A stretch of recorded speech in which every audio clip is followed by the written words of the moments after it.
So in the antiviral drugs, till now we have covered drugs for herpes, cytomegalovirus, then hepatitis B and hepatitis C.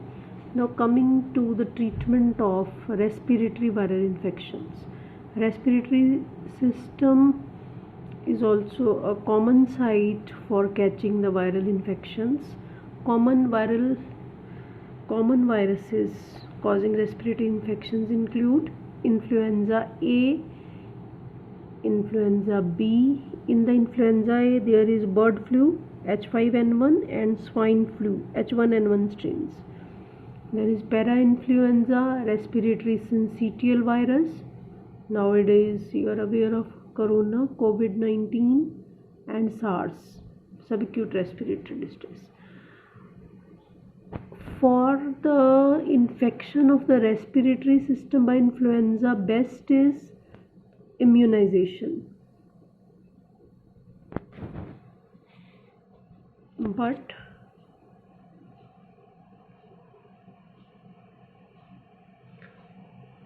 sometimes if the patient is allergic to a vaccine or there is outbreak or epidemic, then drug treatment is required. Anti-influenza drugs include oseltamivir, zanamivir, there is peramivir, amantadine, rimantadine, and the non-selective drug ribavirin. We will take up these drugs one by one. Now ribavirin, we have already discussed the mechanism of action with hepatitis C. It is a non-selective drug active against hepatitis, HIV, and then this influenza viruses. In case of respiratory infection, we will use it as a nebulizer, but there is a risk of we use it as a nebulizer in children who are suffering from bronchiolitis, that is caused by respiratory syncytial virus. But when we use ribavirin by inhalational route, there is a risk of severe reactionary bronchospasm. So it should be cautiously given in patients having pre-existing those who are prone to bronchospasm, who have pre-existing bronchial asthma or other chronic obstructive pulmonary diseases. One should be careful. The rest of the ADRs and mechanism and everything, that is already covered in the previous lecture. Now oseltamivir has a mechanism of action which is quite different from other drugs that we have discussed till now. It is inhibitor of the enzyme neuraminidase. Now what is this enzyme? It is inserted by the influenza virus into the host cell membrane, and this enzyme helps in the release of daughter virions. After the new daughter viruses are formed, they are released from the host cell membrane with the help of this enzyme. Hence oseltamivir, which is an inhibitor of this neuraminidase enzyme, it will interfere with the release, the last step, the release of daughter virions. Now if daughter virions are not coming out of the cell in which the replication has occurred, the chances of infection of further cells by these will be reduced. So viral replication is occurring, but after replication viruses are not being released from the host cell in which replication has occurred due to inhibition of enzyme known as neuraminidase. Now in kinetics, oseltamivir is a prodrug, so it is absorbed from the oral route, and during the first pass metabolism it gives the active form, that is oseltamivir carboxylate. Now after this metabolism, during first pass, it is not further metabolized by the liver, and this active metabolite is excreted as such by the kidney, renal elimination of active metabolite. So there is need to be extra cautious in patients with pre-existing renal disease, because elimination of the drug will be altered, so dosage adjustment will be required. Okay.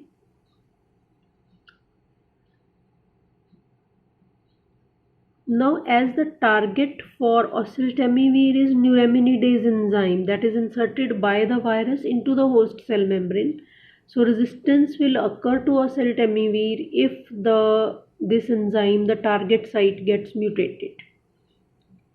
It is used for prevention as well as treatment, the symptom control in early influenza A, including this bird flu, including swine flu strains and influenza B, right? Effective in influenza A, bird flu, swine flu, and B. Now, treatment with oseltamivir in influenza should be started quite early because the viral replication is at the peak during the first 2 days of onset of symptoms. Dose is 75 mg OD for prevention and 75 mg BD for the treatment.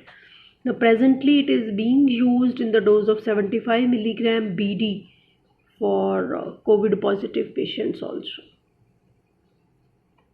ADRs, it causes GI irritant effects to decrease the irritation, nausea, diarrhea, abdominal discomfort. We should give it with food to reduce the irritant action. Other minor ADRs with oseltamivir include headache, somnolence or sadness, insomnia, and weakness. Zanamivir is related to oseltamivir, sharing the same mechanism of action. That is, it inhibits the neuraminidase enzyme, hence it interferes with the release of daughter virions from the infected cell. Its oral bioavailability is low, zanamivir, so we use it by the inhalational route so that the drug is released in the respiratory tract itself. Now, positive point is that some of the strains which have developed resistance to oseltamivir due to mutation in neuraminidase enzyme, they may still respond to this drug zanamivir. So we use it as a reserve drug. We keep it as a reserve drug for resistant cases, especially in immunocompromised patients. Doses 10 mg through inhalational route because oral availability is very low. But again, inhalational route drug carries the risk of causing severe bronchospasm, so we should be cautious in asthma and COPD patients. While using zanamivir, be very careful if patient is asthmatic. Another related drug, another neuraminidase enzyme inhibitor is peramivir. Same mechanism uses in ADRs. It is also effective in resistant strains of influenza that have developed resistance to the oseltamivir. Like zanamivir, its bioavailability is also low and it is used by intravenous route, but half-life is long and we can give it by once daily dose. Peramivir for oseltamivir resistant influenza. Okay, so 3 neuraminidase inhibitors for respiratory infections we have discussed till now. Another group of drugs which are effective in respiratory tract viral infections include amantadine and rimantadine. These are traditional drugs, not much in use, but just for the sake of completion of the topic, not much in use for viral infections due to resistance. Amantadine is a tricyclic amine and it inhibits the porin channel, M2 porin protein, that plays a role in uncoating of the viral genome. Once the virus enters into the host cell, it gets uncoated. The capsid goes and the genetic material is released, which enters into the nucleus for replication. But if the viral uncoating is interfered with, the genetic material will not enter into the nucleus for further replication. So viral replication is inhibited at the second step. After penetration, next step was uncoating of the viral genome. Now, its spectrum is narrow as compared to oseltamivir. The influenza A responds, but in influenza A also the bird flu strain, the swine flu strain H1N1, they do not respond, and influenza B also do not respond to amantadine.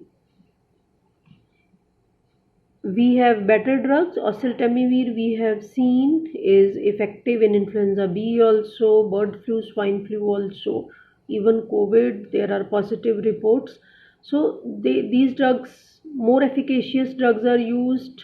So amantadine is not much in use for. It's seldom used nowadays for influenza. Rarely used in the treatment of Parkinsonism, which we have already covered. Use of amantadine as anti-Parkinsonian drug. Another related one is methyl derivative of amantadine, that is rimantadine. It is better tolerated than amantadine, longer acting. But it is also not much in use because of availability of better and well tolerated drugs. And there is complete cross resistance with amantadine. So any strain which is not responding to amantadine will not respond to rimantadine also, right? So nowadays not in use for viral infections. Now, very briefly about COVID-19 pandemic that we are passing through at present. uh, it is too early to say that which drugs are efficacious, which are not. You might be reading so many articles, so many things every day, a news of a new drug, new vaccine, like that for this coronavirus infection of the respiratory tract. But it is too early to say that which one is efficacious. Many studies being conducted are not scientifically rigorous. They are hurriedly done, not following the proper protocol, and so the reliability on the results of such studies is questionable.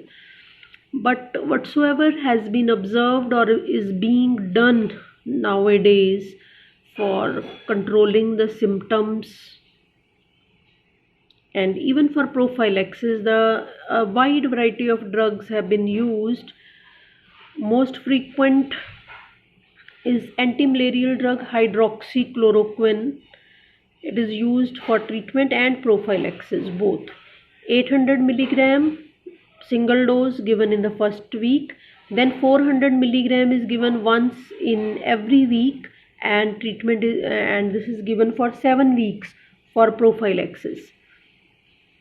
Oseltamivir, the antiviral drug we have just discussed, neuraminidase inhibitor, 75 milligram BD for 5 days is being used. Antimicrobial azithromycin is used 500 mg on day 1 and 250 mg for next 4 days, 5 days treatment. Many other drugs have been claimed to be effective. Ivermectin, ACE inhibitors, there the list is long, but we are not sure. So it will take some time before we are sure about which drugs are effective or any vaccine is developed or not. So to have a look at which drugs act at which sites in the viral replication, here the virus is entering. The penetration of virus into the host cell is inhibited by aliphatic alcohol, docasenol. We have discussed with antiherpes. Interferon, which interferes with the viral infection at multiple steps. Peg interferon alpha interferes with the penetration of virus. Now we have just discussed the tricyclic drugs amantadine and rimantadine, which inhibit the porine channel and interfere with the uncoating of the viral genome. So although the virus has entered into the host cell, it is not uncoated. The influenza viruses, they are not uncoated. Genetic material remains enclosed in the capsid, so the replication is arrested at this step. Second step. Early protein synthesis, nucleic acid synthesis, we have already seen in the previous diagram many nucleotide and nucleoside analogues, acyclovir, ganciclovir, related drugs, phoscarnate, all interfere with nucleic acid synthesis because they are analogues of guanosine or adenosine monophosphate, cytidine analogues we have discussed. Then we have late protein synthesis and processing of the proteins, as a polyprotein is formed and then that is broken down into the individual proteins by NS3, NS4A. So those protease inhibitors, simipravir, gazopravir, glycapravir, we have discussed. So that is interfered. This step is interfered by non-structural 3,4A inhibitors, protease inhibitors. Then we have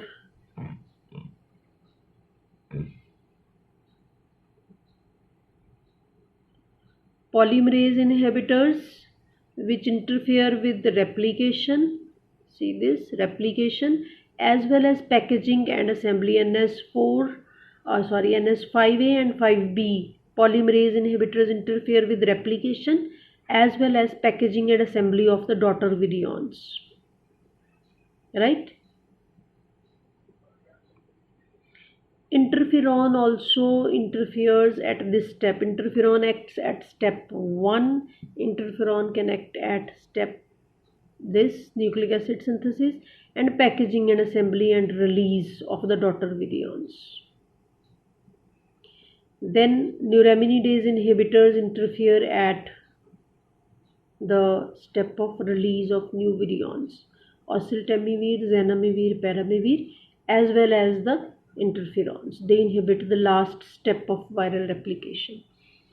So antiretroviral is a separate topic, will be discussed in detail later on. Thank you.